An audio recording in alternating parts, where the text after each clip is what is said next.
Salut les amis, un peu de retard. Faut dire que je suis rentré de Marseille, que j'avais une réunion qui s'est un petit peu éternisée. Voilà pourquoi. Eh bien, on commence ce live concernant le débrief de Koh-Lanta avec un petit peu de retard. L'occasion pour moi de vous remercier une nouvelle fois de votre fidélité parce que vous étiez encore plus de 5 250 000 téléspectateurs hier. C'était formidable de vous voir aussi nombreux. Et puis, très important, parce que c'est un record, toutes chaînes confondues, dans toute l'histoire de la télévision, puisque en replay, le premier épisode, vous savez que on a le résultat du replay 7 jours après la diffusion à la télévision. C'est-à-dire qu'on avait le premier épisode de Koh-Lanta mardi dernier, et donc aujourd'hui, mercredi, nous avons eu le résultat du replay du premier épisode, 1 200 000 téléspectateurs. Jamais dans toute l'histoire de la télévision, encore une fois, toutes chaînes confondues, un programme de divertissement n'a été autant regardé en replay. Donc vraiment, 1000 merci. Ça fait donc 1,2 million plus 5,6 millions devant la télé. Vous vous rendez compte, 6 700 000 téléspectateurs. Voilà pour ce premier épisode. Espérons qu'il y aura au moins autant de personnes qui le regarderont en replay, ceux qui ne peuvent pas être avec nous le mardi soir. Voilà, allez, un petit mot pour vous dire donc que ce Koh-Lanta, je peux pas être avec les éliminés, puisque les éliminés, vous le savez, ne sont pas éliminés, puisque ceux qui ont été éliminés lors de la première émission au Conseil, à qui j'ai éteint le flambeau, Hugo et Karima, sont sur l'île des Bannis et qu'ils sont rejoints sur cette île des Bannis par Cindy et Patrick, qui eux ont été éliminés lors du deuxième Conseil. Moralité, vous verrez dans 15 jours, pas mardi prochain, parce que mardi prochain, c'est football avec les éliminatoires de la prochaine Coupe du Monde. Mais mardi, donc, dans 15 jours, vous verrez ce troisième épisode avec le premier affrontement de ce qu'on appelle les Bannis, l'île des Bannis. Ils sont 4 et vous comprendrez qu'il faudra être bon dans cette épreuve pour espérer continuer, repartir sur l'île des Bannis, avec la perspective, peut-être, de réintégrer à un moment cette aventure, comme si de rien n'était, comme s'il n'y avait pas eu d'élimination. Mais pour revenir, croyez-moi, il va falloir le mériter. Voilà, alors, il y en a qui me disent marre du foot, bah oui, c'est comme ça. Il y a du foot, moi j'aime le foot et Koh-Lanta, et vous savez que TF1 est la chaîne du football, la chaîne de l'équipe de France, et on sera ravis de revoir l'équipe de France, et vous doutez bien que c'est pas TF1 qui choisit de mettre le match le mardi, mais que c'est la FIFA pour les compétitions mondiales, l'UEFA pour les compétitions européennes qui déterminent leur propre calendrier. Voilà pour, tiens, un petit bonjour de la Toussuire, je vous embrasse aussi. Linda qui dit bien vu l'île des Bannis. Et ce que je vous propose tout de suite, c'est qu'on retrouve un grand aventurier, un héros du sport, vraiment. Mathieu, vous avez su sans doute ce qu'il a fait si vous avez regardé son Insta, le mien. Mathieu, vous savez, c'était ce sudiste, spécialiste de trail, grand sportif, qui était dans l'équipe bleue dans Koh-Lanta les 4 terres il y a de cela quelques mois. Eh bien, Mathieu, il a disputé l'Ultra Trail du Mont Blanc, qu'on appelle l'UTMB, c'est-à-dire un tour du Mont Blanc, 170 km et 10 000 mètres de dénivelé. Pour ceux qui ne savent pas ce que ça veut dire ou ce que c'est, 10 000 mètres de dénivelé, c'est comme si vous faisiez 10 km à la verticale sur 170 km à l'horizontale. C'est un truc de dingue. C'est une épreuve qui a été remportée par François Den et dans laquelle on a vu donc Mathieu prendre la 3e place. C'est assez extraordinaire. C'est pour ça que j'ai voulu qu'il soit avec nous ce soir, et je vais, pour qu'il nous raconte ça et pour qu'on puisse forcément faire aussi un parallèle avec Koh-Lanta, parce que là, le garçon Mathieu, il a été énorme. Salut Mathieu! Salut Denis. Alors, je regarde ton visage, il n'y a pas trop de cernes, hein. Je vois Si, quand même. Et je vois la piscine derrière, je vois le panier de basket. Bon, et d'abord, comment vas-tu? Parce que je disais 170 km, 10 000 mètres de dénivelé positif, c'est juste un truc de malade. Et une 3e place à la clé en un peu plus de 22 heures. C'est énormissime. D'abord, je voulais te féliciter en mon nom et au nom de tous ceux qui nous suivent et de tous les aventuriers de Koh-Lanta. Mais explique-nous, Mathieu, déjà dans quel état tu te trouves après avoir réalisé cette perf, on le rappelle, entre vendredi et samedi. Merci Denis pour les félicitations. Je suis épuisé aujourd'hui. Les 2 jours qu'on suivi l'événement. Alors l'événement, il faut savoir qu'il est parti la course vendredi soir. On a couru toute la nuit puis toute la journée. Et on est stressé la veille aussi, donc on dort pas la nuit de jeudi à vendredi, on dort pas la nuit de vendredi à samedi parce qu'on court, on dort pas la nuit de samedi à dimanche parce que on a trop mal au corps, et on dort pas la nuit de dimanche à lundi parce qu'on est trop excité. Là, je commence à dormir, mais j'accuse le coup 2 jours après parce que l'euphorie commence à tomber. Et, Ouais. j'avoue que monter les marches là, ça me demande beaucoup d'efforts, mais la joie que j'ai en moi et le bonheur là, ça me porte pour ça. Tu as dit tout à l'heure que c'était 10 000 mètres vertical. Alors, il faut savoir que les courses d'ultra trail donnent toujours le dénivelé positif uniquement, Ouais. mais le dénivelé positif, c'est pas le plus difficile. Il y a l'équivalent du dénivelé en Et oui. négatif, donc c'est 20 000 en vertical. Le Eh dénivelé oui, c'est tu négatif montes 10 000 et tu redescends 10 000. descend 10 000, Exactement. Tu as voilà. raison. Ouais. Et le négatif sur les jambes est vraiment beaucoup plus difficile à gérer. Ah, je sais, ouais, parce que moi, loin de moi l'idée de faire aussi long et aussi brutal, mais c'est vrai que quand tu es cuit après une montée, tu dis allez, ça va aller mieux. Ça, c'est vrai en vélo, mais en course à pied, non. En course à pied, ça fait mal au quadriceps, ça fait mal aux pieds. Enfin, raconte-nous, qu'est-ce qui t'est passé par la tête? Parce que tu faisais partie des favoris, tu en as gagné des courses, tu fais partie des meilleurs ultra-trailers en France et dans le monde. Mais de là à terminer sur le podium de l'UTMB. Raconte-nous quand tu as grappillé des places, parce que tu n'étais pas à cette place-là au début. Tu as été longtemps quatrième, puis tu es passé troisième, puis tu as même espéré revenir sur le deuxième. Tu as fait une course très intelligente, c'est-à-dire que tu es allé crescendo. Alors c'était la course d'une vie pour moi. Il y a des jours comme ça, tu dois savoir parce que tu fais du sport aussi où tu sens que tu voles. Là, il y a des jours où tu te sens lourd, il y a des jours où tu sens que tu voles. Et puis c'était ce jour-là pour moi. Habituellement, moi, je suis plutôt un coureur agressif. Je suis plutôt à partir devant et puis à me bastonner avec mes compétiteurs autour de moi pour contrôler la course en avant en fait et à contrôler avec les écarts qui sont derrière ma course. Ouais, Là, j'ai voulu le faire de manière différente. En fait, je suis arrivé la semaine de course et j'ai senti que j'étais dans la forme de vie, dans une forme de vie incroyable parce que j'avais réussi les 6 mois précédents à faire un entraînement comme jamais, à pas être blessé, tous les jours répéter, m'entraîner, dormir, manger, m'entraîner, voilà, avec beaucoup d'abnégation et puis de combativité là-dedans. Et donc là, j'ai contacté le team manager de Salomon, le big boss, qui s'appelle Grégory Vollet et qui gère la carrière de François Den, de Kylian et qui les a amenés là où ils sont aujourd'hui. Donc le gars, c'est de quoi il parle et je lui ai dit, Greg, je suis dans la forme de ma vie, je sais que j'ai quelque chose à faire à l'UTMB cette semaine, en fin de semaine. Qu'est-ce que je dois faire? Et là, on s'est assis ensemble et puis il m'a un petit peu expliqué. Lui, il connaît bien tous les coureurs qu'il y avait là. Il savait la stratégie de François. Il connaissait mon niveau approximatif. Et il m'a proposé, en fait, de gérer la course par l'arrière, ce que j'avais jamais fait. Et ça peut paraître assez subjectif hein, dans ce monde-là, une stratégie de course comme ça, par l'arrière, par l'avant, des temps, ça paraît un petit peu, assez flou, mais ça peut être très très précis. Par exemple, il m'avait dit d'arriver au premier ravitaillement de Saint-Gervais 15 minutes ou 10 minutes après François Den. Je suis arrivé pile 10 minutes après François. Je devais arriver à 18h55 à Saint-Gervais. Je suis arrivé à 18h55 et 1 seconde. 1h55 après être parti. Donc c'est quand même ouais. assez précis. Et j'ai géré la course comme ça par l'arrière, 30e position, 20e.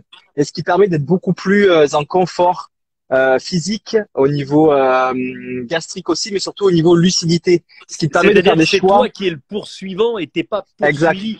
Et T'es chasseur. psychologiquement, c'est toujours mieux d'être chasseur que chassé. Tout à fait. Après, c'est un risque à prendre aussi parce que si devant les chassés sont dans la forme d'une vie aussi et qui ont pris de l'avance sur toi, ça va être difficile de les récupérer en fin de course. Eh Voilà, ouais. donc c'est une stratégie à prendre. Est-ce qu'on part devant un peu plus fort et puis on explose ou on part derrière et puis on les rattrape pas? Voilà, c'est une stratégie à prendre. J'ai décidé de faire celle-ci que je n'avais jamais fait. Et puis après, tu connais la suite, tu as un petit peu suivi. Voilà, j'ai grappillé les coureurs les uns après les autres. Et ce qui est fou, c'est que tous ces coureurs-là, c'est les meilleurs coureurs du monde. Et puis pour moi, Eh c'est des ouais. gars qui m'inspirent depuis des années, que je suis sur les réseaux, que je vois s'entraîner, que je vois gagner des courses. Et puis pour moi, c'est des stars. Et arriver derrière eux et puis les doubler, à chaque fois, ça m'a porté... Waouh, dès que je les rattrapais, on dirait que je me nourrissais de leur énergie. Ça m'en donnait encore plus pour avancer. Habituellement, l'ultra trail, au plus j'avance, au plus tu avances, au plus tu vas être épuisé. Mais là, c'était le contraire. C'était un truc de fou.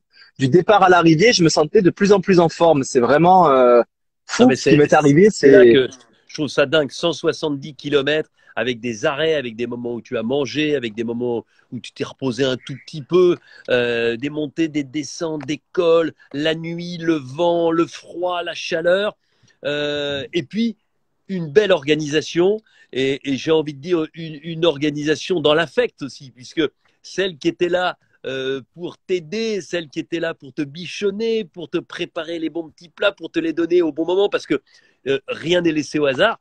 C'est Alix, autre aventurière de koh qui elle aussi a commencé sa carrière là sur l'UTMB, sur la version plus courte de 40 km et qui a pris la 23e place. Donc c'est juste énorme, tu la féliciteras pour nous.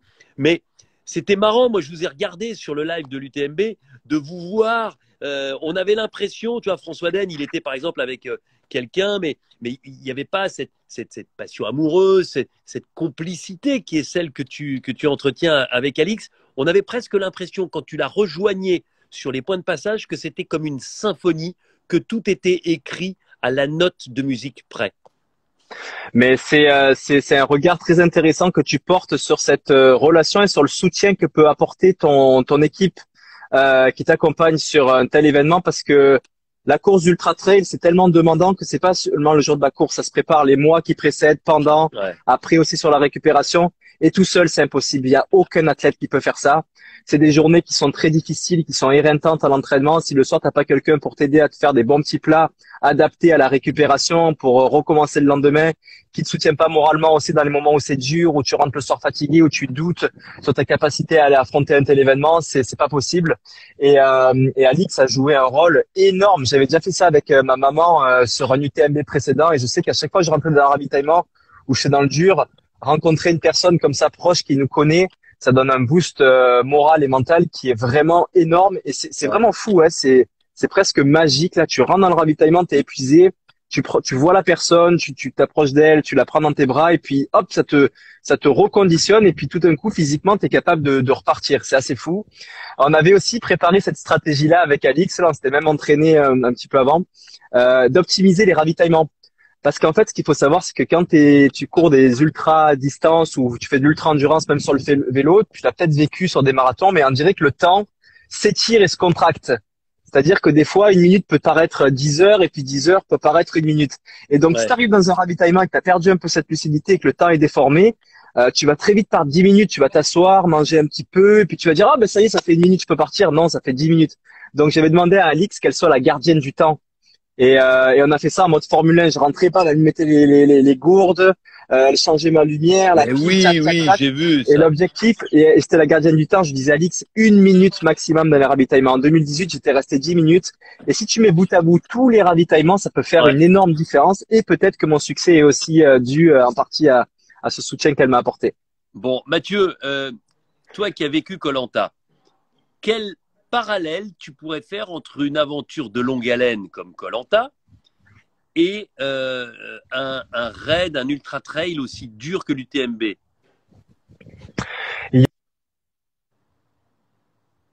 Ah, je t'ai perdu. On va le retrouver, je pense.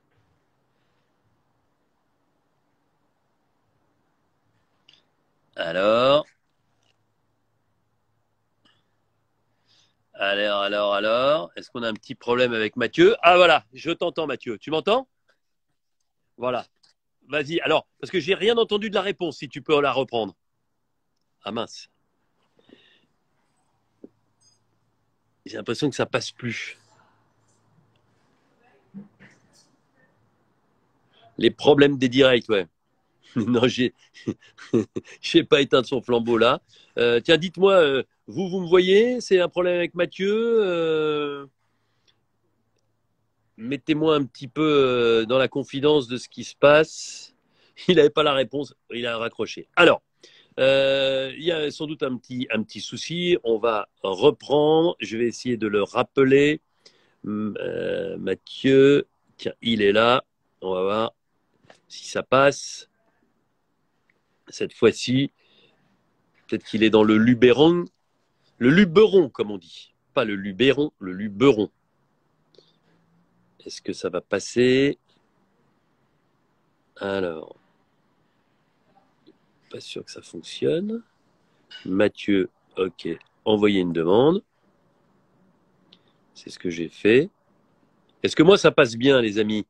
Dites-moi juste par des petits messages, ça peut m'aider. Alors, attendez. Est-ce que c'est bon? Alors, mince.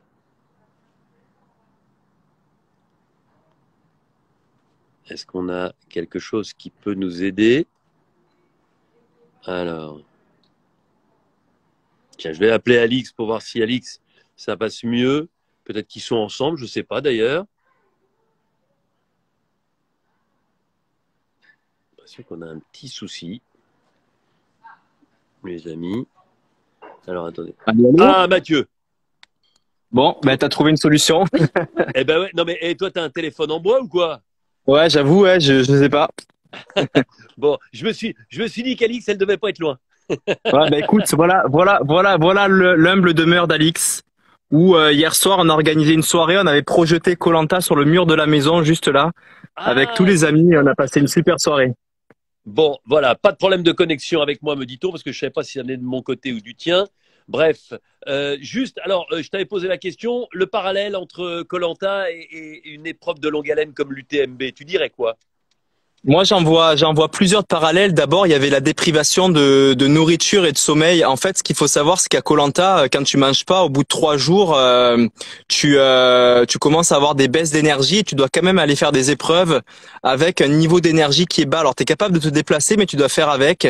Et c'est la même chose sur les ultra-distances. Après 3 heures, 3-4 heures de course, tu commences à ressentir cette baisse d'énergie, mais ton corps est encore capable de se déplacer et assez vite. Et donc ça, c'est un parallèle que tu peux faire, une sorte de contrôle d'hypoglycémie. Ensuite, t'as la déprivation de sommeil. À koh même si on a une cabane, on dort pas beaucoup sur le sable mouillé et dur, et puis les crabes qui nous montent dessus. Et sur une ultra distance, souvent, tu vas passer une nuit au complet dehors, et tu vas avoir cette envie de dormir malgré que tu Ouais, cours.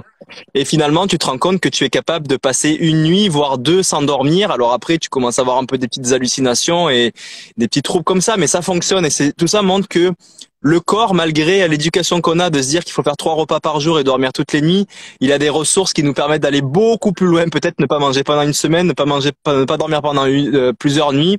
Et ça, c'est quelque chose que tu vis dans l'ultra distance et dans l'ultra trail. ouais, Ensuite, il y a l'aspect aussi plus, comment dire, humain. T'es hypersensibilité quand t'es à koh que tu dors pas, que tu manges pas.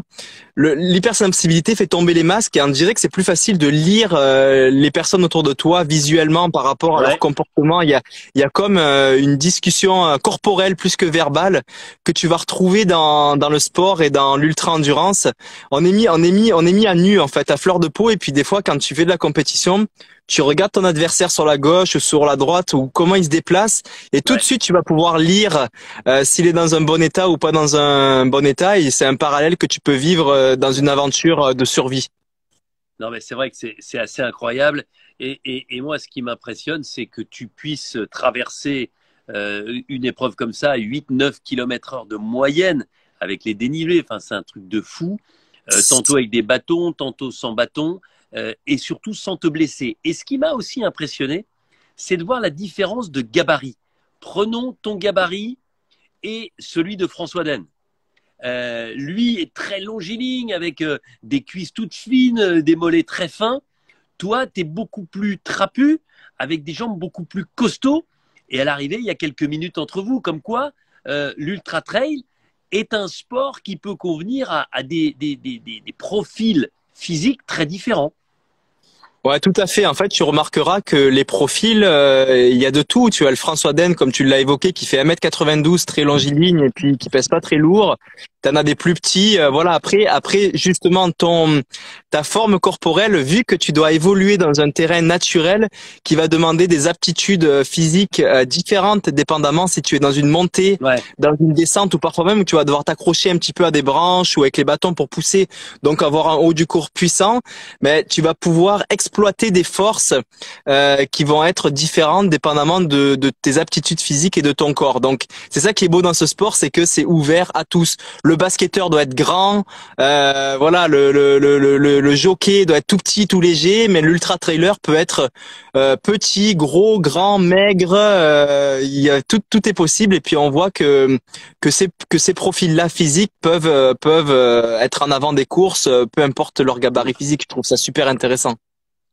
Qu'est-ce qu'il t'est passé par la tête quand, après un peu plus de 22 heures d'effort, tu es dans cette dernière ligne droite, noire de monde, à Chamonix, que je te vois serpenter de droite et de gauche, toucher les mains des gens qui sont là pour vous accueillir, les meilleurs à ce moment-là, que tu franchis la ligne, que tu prends dans tes bras Alix, les membres de ta famille, etc., etc. J'avais l'impression, moi, en regardant ça, mais c'était la même chose pour François quelques minutes avant, pour Aurélien qui a terminé deuxième, j'avais l'impression qu'il y avait comme une forme de lévitation. Mais 100%, Denis, quand je suis arrivé là, j'étais plus là en fait. Je n'arrivais pas à y croire. J'ai exécuté mon geste de course de manière robotique pour m'amener de ce début de rue jusqu'à l'arrivée. Et en fait, j'ai commencé à avoir les larmes aux yeux dès ce moment parce qu'en fait, tu repenses. C'est comme le moment où tu vois des fois on voit dans les films que quand quelqu'un va mourir ou quoi, tac tac tac tac, ça vient dans la tête, plein de souvenirs de tout ce qui s'est passé avant. Et j'ai eu en accéléré ma préparation l'année dernière, les choix de vie que j'ai fait qui ont été quand même assez gros, où j'ai dû quitter mon boulot d'ingénierie.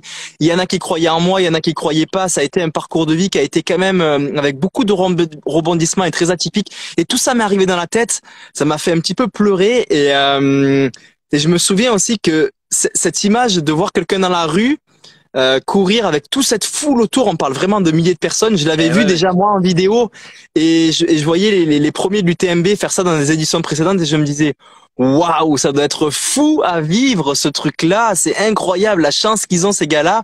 Et à ce moment-là, en fait, c'est comme si j'étais sorti de mon corps un peu par l'avant et je me voyais aussi courir dans la foule comme si j'étais spectateur du truc. Et là, quand je me suis vu, j'ai dit, OK, Matt, t'es en train de le vivre là.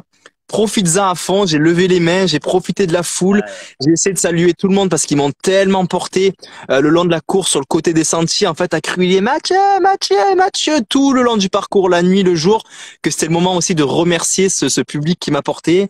Et voilà, quand je suis arrivé à la ligne d'arrivée, tu l'as vu, tu peux plus te contenir, les larmes sont sorties, j'étais sur un nuage. Et puis je sais pas si tu as remarqué ce geste, François Den m'attendait parce qu'il était arrivé il y a pas si longtemps. Ouais. François Den, faut savoir, pour ceux qui le connaissent pas, c'est un extraterrestre dans ce sport, c'est un très très grand monsieur. C'est le Lionel Messi de l'UTMB avec qui Exactement. Jornet, hein. Il a gagné 4 fois l'UTMB, 4 fois la Diagonale des Fous. Un mois avant, il faisait la Hard Rock, qui est une course mythique aux États-Unis, qu'elle a gagné aussi. Bref, il m'attendait.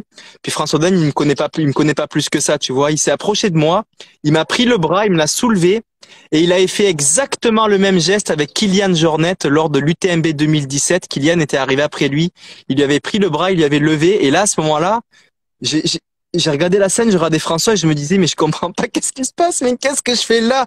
C'est pas Kilian, c'est Mathieu qui est sous le bras de François. C'était waouh, extraordinaire. C'est génial c'est trop fort en fait. On n'est pas prêt, on n'est pas câblé pour vivre quelque chose d'aussi fort. On ne perd aucun humain n'est prêt pour ça.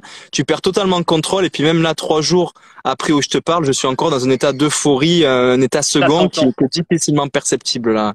Ça s'entend. Steve, ancien aventurier de Koh-Lanta, qui dit respect. Je pense que c'est un mot qui résume bien le sentiment que nous avons tous par rapport à ta performance et la performance de tous, parce que ceux qui mettent plus de 40 heures aussi, j'ai regardé, enfin c'est exceptionnel. Alors, il y a des gens de la Réunion qui me demandent si tu vas faire le grand raid à la Réunion, la Diagonale des Fous.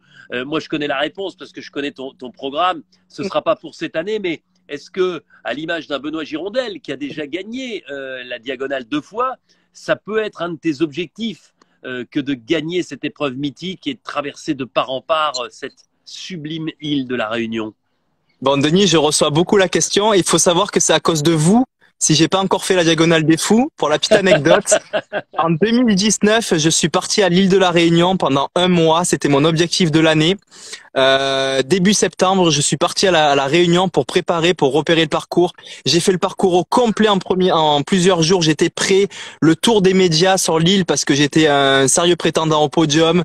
Tout le monde m'attendait. Et qu'est-ce qui s'est passé? 3 jours avant le départ, seulement 3 jours avant le départ, j'ai reçu un appel d'une émission qui s'appelle koh pour me dire Mathieu, tu sautes dans un avion demain, on t'attend au Fidji. Et là, j'avais pas préparé vraiment ma réplique et mon alibi. Je suis parti en mode sous-marin pour réaliser cette merveilleuse aventure qu'est koh au Fidji. Et donc j'ai raté ma course de la diagonale des fous. Mais tu vas le faire une année. Là, on le dit. Tu vas partir sur le marathon des sables avec tes potes de koh notamment, avec ta chérie Alix, avec Dorian, grand coureur aussi, marathon des sables cher à son organisateur et à son créateur Patrick Bauer dans le désert et dans le sable marocain. C'est d'ici quelques semaines, là, tu auras récupéré?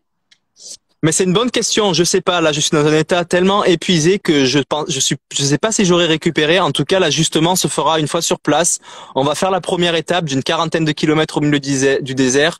Et puis, on verra les sensations que j'ai à ce moment-là. Si je continue l'aventure en mode performance ou en mode plus relax pour profiter de ce beau terrain qu'est le Sahara. J'adore, moi, quand on peut dire qu'on peut faire le marathon des sables en mode relax. En tout cas, il y a d'autres qui me posent la question. Tu sais que moi... Je t'entends plus, Denis. Tu m'entends là ou pas? Ah ouais, là c'est bon, ouais. c'est bon. Ouais. Pardon, je devais avoir mis la main sur le micro. Non, ce que je disais, c'est que tu sais que je fais de la course à pied, du vélo, je nage, etc. Mais ça m'a donné envie, cette ultra trail, de me tester sur le trail. Alors, j'adore monter, je suis un peu moins bon dans les descentes, mais voilà, j'ai en plus eu des conversations avec les gens de l'UTMB après avoir regardé tout ça. Et je vais essayer, si mon emploi du temps me le permet, de faire la version courte de 40 km l'année prochaine, de me tester.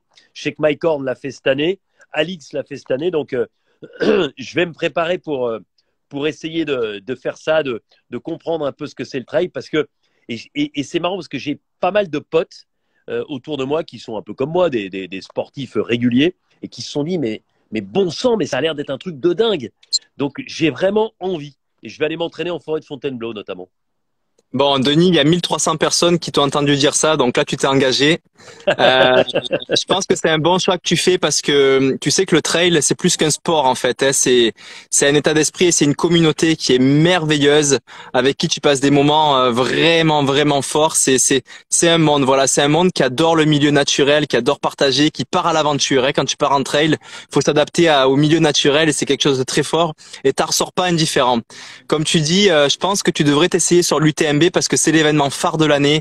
Ouais, il y a une énergie, une ambiance qui se dégage dans cette ville. C'est magique. Voilà, faut le vivre. C'est comme le Tour de France. Il faut le vivre. Il faut y être pour voir toute cette euphorie, cette énergie qui se dégage. Et voilà, ils offrent la possibilité de faire des distances plus courtes, on va dire, relativement plus courtes parce que 40 kilos et 2000 mètres de dénivelé, faut pas y aller les mains dans les poches. Ça se prépare. Non, c'est clair. Mais bon, quand j'ai vu comme tu courais à Paris lors du marathon pour Becca, je me dis que t'as les bonnes bases. Manque quelques affinages et tu devrais être capable de le faire pour succéder à Mike Horn qui a été capable d'aller au bout cette année. Bon, bah écoute, je vais essayer de faire ça. Je vais commencer dimanche par le semi-marathon de Paris. Hein, voilà, je cours le semi-marathon de Paris dimanche. Alors Denis, tu veux que je te dise, j'y serai aussi.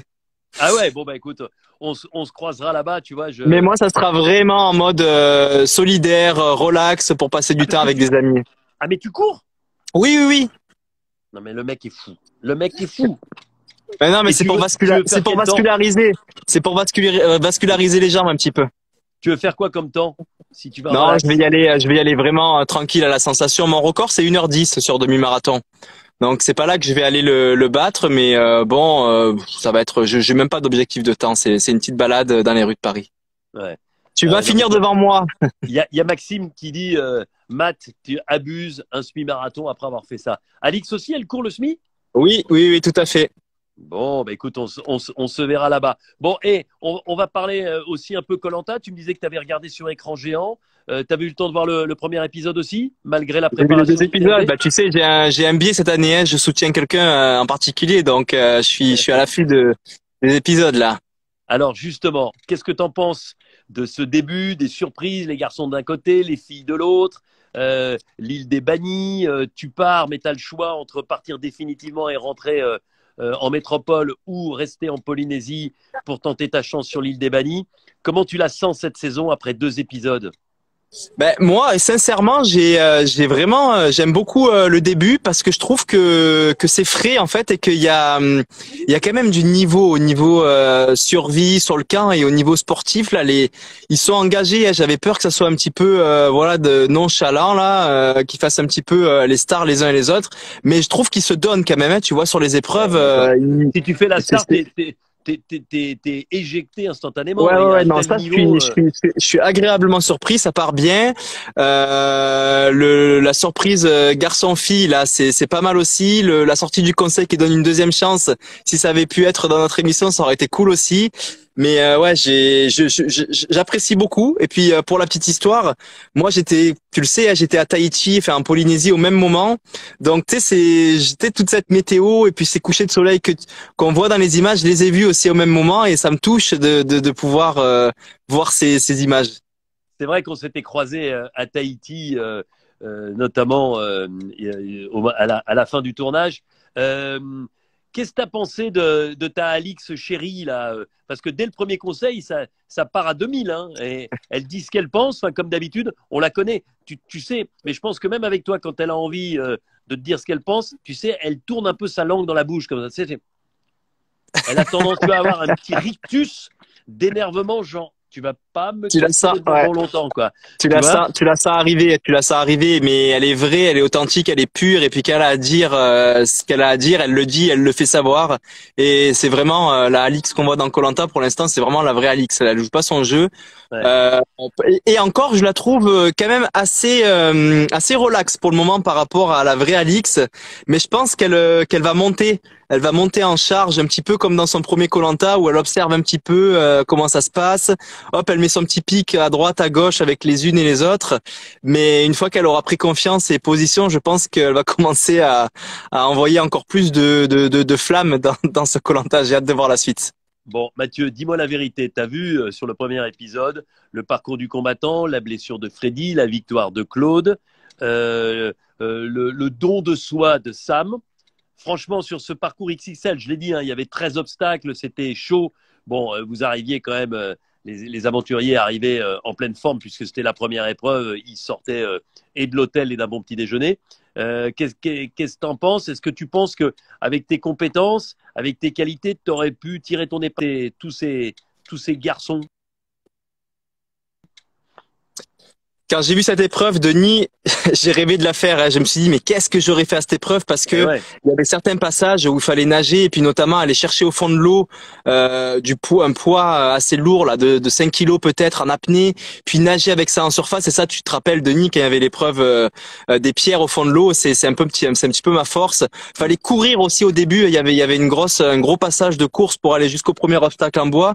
Donc c'est quand même des forces qui me représentent pas mal. Alors après, ça reste que je sais pas ce que j'aurais pu faire là-bas. Tu sais, on a vu Freddy se blesser, aller un peu vite et tout, mais c'est sûr que j'aurais rêvé de faire cette épreuve-là, et je pense que j'aurais pu être compétitif devant ces gars-là. Ils étaient forts là, mais ouais, c'est un beau parcours. Bravo l'équipe là. Ça fait rêver des parcours sportifs comme ça.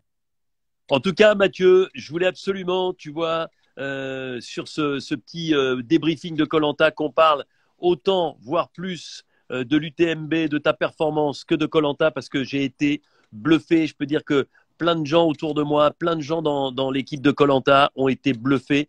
Moi, je pensais, et je te dis, j'étais avec Aurélien et Dorian. On faisait du kitesurf et du surf électrique, là, ensemble. Et moi, j'avais dit, il peut être dans les 5, et, tu vois, et on ne savait pas exactement.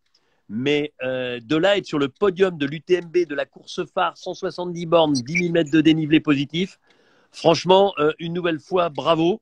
Félicitations. Inespéré. Totalement inespéré, Denis. Et puis, c'est une belle leçon. Il y a un enfant qui crie derrière. C'est une belle leçon de vie pour moi, parce que voilà, moi, je suis pas du tout issu du sport de haut niveau et du sport d'endurance. Tu vois, j'ai fait de la plongée sous-marine, du kitesurf quand j'étais jeune et je me suis mis à la course à pied quand je suis arrivé à Montréal en 2014. Et voilà, j'ai mis, voilà, je me suis battu des années, j'ai travaillé énormément. Et tout ça pour dire que tout est possible, là, même pour le sédentaire qui se met à faire du sport à 30, 40, 50 ans. Voilà. Et puis ce que j'aimerais faire maintenant, en fait, c'est partager tout un petit peu plus précisément mon cheminement au niveau mental, au niveau physique de voilà ce qui m'a amené là. Et puis ça me touche beaucoup, voilà, quand je reçois des félicitations de la communauté et puis de personnes comme toi là, ça me touche beaucoup et ça me motive à aller un petit peu plus loin. C'est peut-être qui sait, c'est peut-être le début de quelque chose encore plus grand, on verra, je l'espère. Et puis le rêve est beau et que ça continue longtemps. Bon, ben super. Tiens, eh ben, on va en profiter, toi et moi, pour donner de l'énergie à Catherine, là, qui nous dit que, voilà, elle est malade en ce moment, qu'elle doit faire de la chimio. On pense fort à elle. Et pour suivre des gens, effectivement, atteints de cancer et qui font des chimios, le sport, quel que soit le sport, est aussi un moyen de retrouver de l'énergie quand on est sorti de la maladie. Donc, en tout cas, je t'embrasse. Embrasse Alix pour moi. Et puis, on se voit donc au SMIC Paris dimanche. C'est ça. Et tu as un rendez-vous en août 2022 dans la vallée de Chamonix. Attends, je te promets, c'est compliqué avec mon emploi du temps, etc., de dire un an à l'avance, mais je vais tout faire pour réaliser ce rêve et aller faire les 40 bornes. Je te promets. Ça marche. Et si jamais tu cherches des conseils ou un coach, je pourrais peut-être t'aider. Bon, ben non, mais je compte sur toi. Benoît Girondel, qui a terminé deuxième d'une autre course sur l'UTMB, m'a dit pareil. Celui qui a terminé deuxième de ta course, avec qui j'ai conversé aussi après l'avoir félicité sur les réseaux sociaux, me dit pareil. Donc voilà, évidemment, et je trouve que c'est comme tu le disais, une famille, il y a des conseils, et puis c'est comme le marathon, c'est comme les courses. Ce qui est génial, c'est d'être capable, tu vois, d'être dans la même course avec des gens qui vont 2 fois moins vite. Mais voilà, il y a un partage entre les sportifs de haut niveau que vous êtes et je vais pas dire les sportifs du dimanche, parce que quand on fait l'UTMB, on est juste un monstre de sport, mais avec moins de qualité, moins de compétences, moins d'entraînement, moins de motivation peut-être. Mais en tout cas, et ce partage est absolument génial. Ouais, on fait tous le même parcours quand on court sur les trails. Et tu sais, Exactement. nous, à la fin de l'UTMB, les premiers de la course du podium, donc François, Aurélien et moi, on est Ouais. allé accueillir les derniers de la Mais course. j'ai vu, Il y mais avait c'est le cut-off à génial. 15 heures. Mais c'est Et puis top. moi, quand je les voyais arriver dans l'état qu'ils étaient, ils couraient un petit peu tordus, à Ouais, boiter et ouais, ouais. tout.